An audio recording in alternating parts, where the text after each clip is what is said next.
Foam rolling your glutes. Stop and hit me up if you have any pain with this. This shouldn't be numb, tingling, cause any weakness or discomfort. Foam rolling should be done for roughly 90 to 120 seconds to get a good effect as part of an active warm-up or as part of a post-activity recovery. Never roll over any hard bony prominences like your knees, sit bones, or hip bones.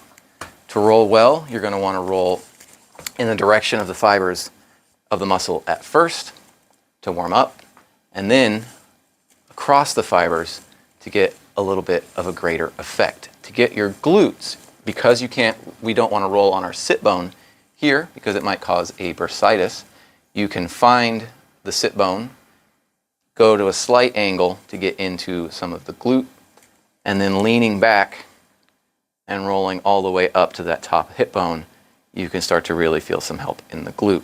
Notice that I can control my weight and keep myself safe by using this leg here.